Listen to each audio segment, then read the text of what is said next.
আপনাদের দোয়ায় কত জায়গায় মাহফিলে যায়, বাবার ওই চেহারা আর পায় না, আর হয় না। অনেক মানুষকে দেখি বাবার মতো দাড়ি, বাবার মতো পাকা দাড়ি অনেক জায়গায় দেখি, কিন্তু বাবা আর পাওয়া যায় না।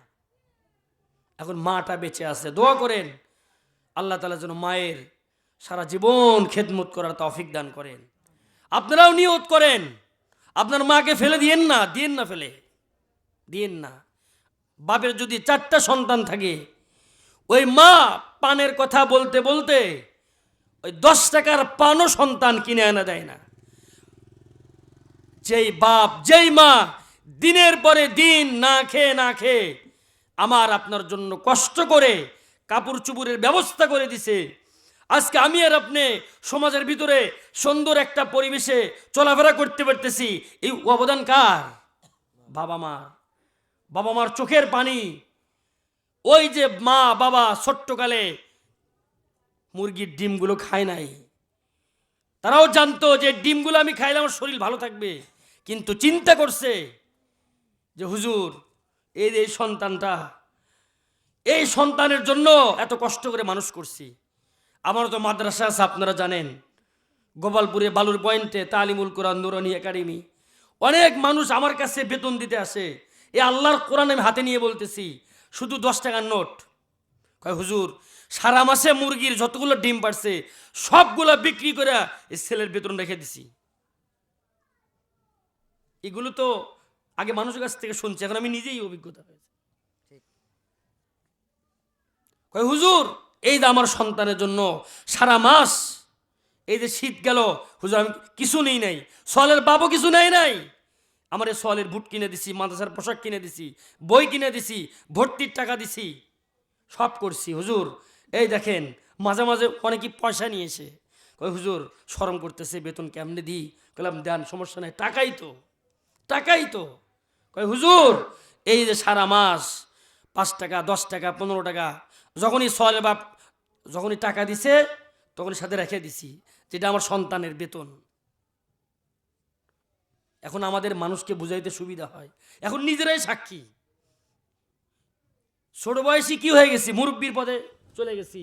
কত মানুষের বাবার মায়ের আর্তনাদ আর চোখের পানি, হুজুর দোয়া করেন আমার সন্তানটা যেন আলেম হয়, আমার সন্তানের মাদ্রাসায় ভর্তি করে দিছি, সে যেন হাফেজ হতে পারে, আলেম হতে পারে, আপনাদের মতো যেন কথা বলতে পারে মানুষের সামনে, এটাই আমাদের স্বপ্ন। জানাজার নামাজটা পড়াইতে পারে। হুজুর চলে আসছে, আমি 2-1 মিনিট সময় নিচ্ছি। এটা আফসোস, আজকে আমরা বাবা মাকে সম্মান করি না। আমরা করি কি? কোন বুকে হাত দিয়ে বলেন করি সম্মান? করি না, কিন্তু করা দরকার কি দরকার না। এই যে যারা মুরব্বীরা এখানে বসছেন, আপনারা কি একসময় ছোট ছিলেন না? নাকি মায়ের পেট থেকে দাঁড়িয়ে নিয়ে বের হয়েছেন? ছোট ছিলেন, আমরাও ছোট ছিলাম, এখন এই বয়সে আসছি, আবার শেষ বয়সে চলে যাব। এভাবে হায়াত শেষ হয়ে যাবে, এ দুনিয়া কারোর জন্য থেমে থাকবে না। আপনার সামনে সিএনজি অ্যাক্সিডেন্ট হয়েছে, 2 জন মানুষ মারা গেছে, আপনি পাশ কেটে চলে যাচ্ছেন, হয় কি হয় না? সাইকেলওয়ালা ভ্যানওয়ালা থামে যে আমি দেখি একটু, কেউ থামে না, একটু থামলেও কিছুক্ষণ পর আবার যার যার গন্তব্যে সে চলে যায়। কারণ দুনিয়া কারো জন্য থেমে থাকে না। এ দুনিয়ার জীবন ক্ষণস্থায়ী জীবন, ছোট্ট জীবন। এই 60 বছর 70 বছর এটা কোনো জীবনই না। একটা কোম্পানি যদি ভালোভাবে সাকসেসফুল হতে 100 বছর লাগে, 70 বছর লাগে, 80 বছর লাগে।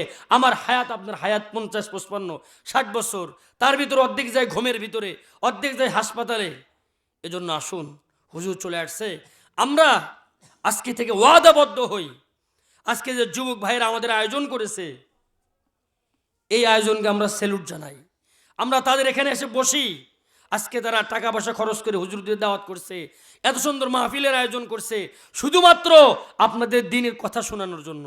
ওনারা এই টাকা দিয়ে গান বাজনা করতে পারতেন, পারতেন না? পারতেন, কেউ বাধা দিতে পারতেন না।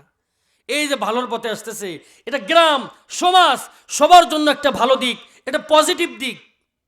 আসুন আমরা আমাদের সন্তানদেরকে মাদ্রাসায় পড়াই, দিনের শিক্ষা দিই, প্রাথমিক শিক্ষাটা দিনের শিক্ষা দিই, এরপরে স্কুলে পড়ান, কলেজে পড়ান, যেখানে পড়ান পড়ান।